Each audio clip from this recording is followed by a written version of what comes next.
Hai Sobat AP yang berbahagia, berjumpa kembali dengan saya Ahmad Subhan, masih dalam e-learning Jabatan Fungsional Pranata dan Analis Pengelolaan Keuangan APBN. Sobat AP, pada kesempatan kali ini kita masih akan membahas materi mengenai peraturan di bidang perencanaan pelaksanaan anggaran. Materi terdiri dari 3 bagian. Yang pertama peraturan di bidang perencanaan pelaksanaan anggaran, yang kedua perencanaan pelaksanaan anggaran, yang ketiga perencanaan kas satuan kerja. Sobat AP, sebelumnya kita telah membahas mengenai peraturan di bidang perencanaan pelaksanaan anggaran. Pada video kali ini kita akan membahas mengenai perencanaan pelaksanaan anggaran. Saat ini kita masih bersama Pak Kurniawan, salah satu widyaswara di Pusiklat Anggaran dan Perbendaharaan. Hai Pak Kurniawan, gimana kabarnya? Alhamdulillah tetap baik, tetap semangat juga. Mudah-mudahan kita semua tetap berada dalam keadaan sehat walafiat, Pak Kurniawan ya. Iya.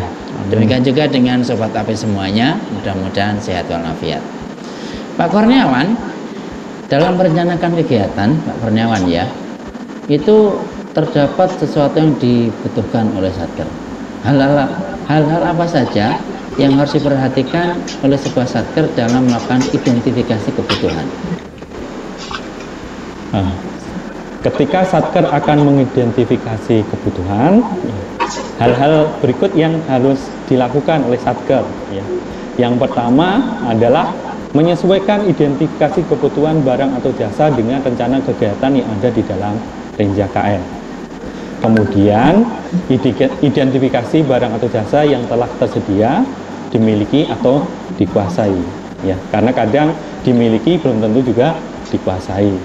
Kemudian besaran organisasi atau jumlah pegawai dalam satu organisasi.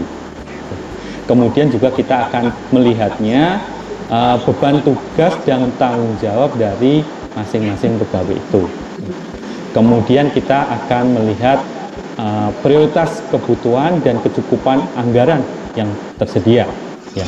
Berikutnya tentu kita akan melihat efisiensi dan efektivitas dalam pengadaan barang dan jasa. Jadi tidak cukup sebuah Satker itu hanya copy paste dari kebutuhan tahun kemarin. Ya, tentunya kita akan berkembang kan gitu ya. Ya. Jadi pengadaan yang kemarin tentunya akan berbeda dengan yang ada sekarang karena kebutuhannya ya tentunya berbeda. Iya. Kemudian dalam penyusunan perencanaan Pak Kurniawan, itu kita butuh kerangka acuan kerja atau KAK atau kadang-kadang kita sebut dengan TOR itu. Apa saja Pak yang perlu diperhatikan dalam penyusunan KAK atau TOR itu? Dalam menyusun TOR atau KAK, hal yang perlu diperhatikan adalah 5W dan 2H. W yang pertama adalah who, ya, di sini adalah penerima manfaat, ya, dan juga siapa yang terlibat. Kemudian W yang kedua adalah what, ya, what di sini banyak sekali nih, gitu ya. Apa yang dihasilkan, ya, kemudian sumber daya apa yang dikeluarkan, termasuk di sana mungkin ada apa namanya IT-nya apa, gitu ya, terkait dengan alat, kemudian pengetahuannya apa, expertise-nya apa gitu ya. Kemudian indikator kinerja dalam mendukung capaian sasaran kegiatan.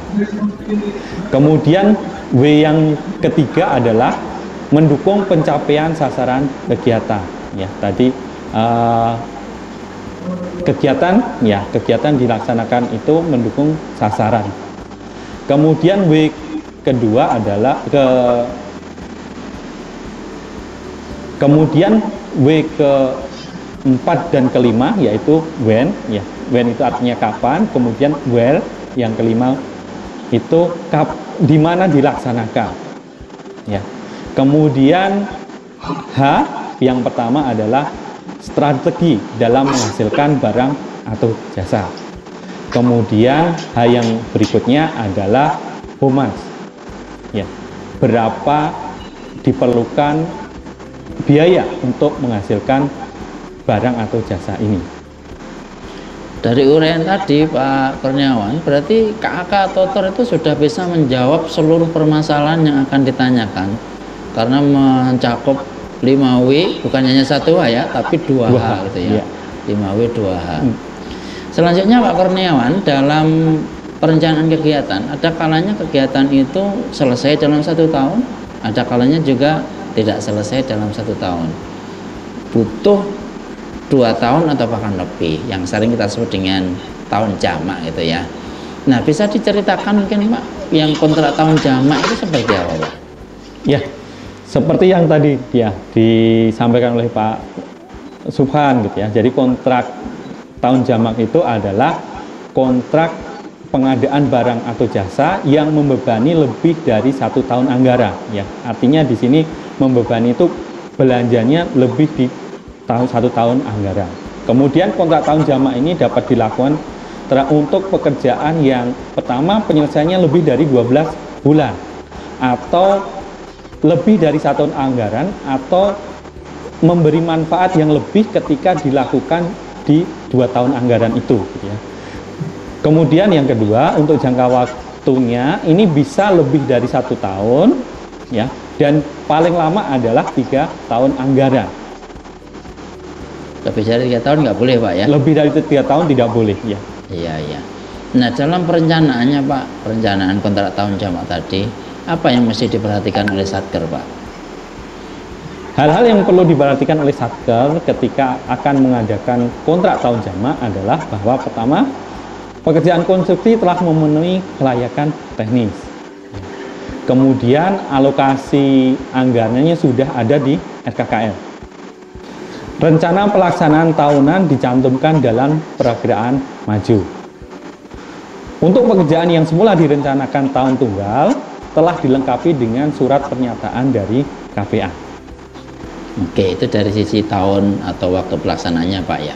Sekarang kalau kita melihat dari cara atau metode pengadaan barangnya, ada istilah swakelola dan ada istilah pengadaan melalui penyedia barang jasa. Bisa dijelaskan Pak perbedaan di antara keduanya? Oh iya, untuk swakelola gitu ya, adalah pekerjaan yang direncanakan, dilaksanakan, dan diawasi sendiri oleh satuan kerja. Sedangkan pengadaan melalui penyedia, yaitu pekerjaan yang dilakukan oleh penyedia barang dan jasa, dalam hal ini oleh dunia usaha, baik yang dilakukan perorangan maupun badan usaha. Nah, sekarang kita agak masuk ke masalah teknis angkanya Pak, menentukan besarannya. Apa yang perlu diperhatikan Pak dalam menentukan besaran alokasi anggaran belanja untuk sebuah kegiatan? Jadi untuk mengalokasikan belanja, ya hal-hal yang perlu diperhatikan adalah pertama, harga dari barangnya sendiri, ya, dari barang atau jasanya sendiri, ya. Kemudian pajak, ya, kalau di situ memang ada pajaknya, ya, ada pajak yang harus dipotong atau dipungut oleh bendahara, gitu ya.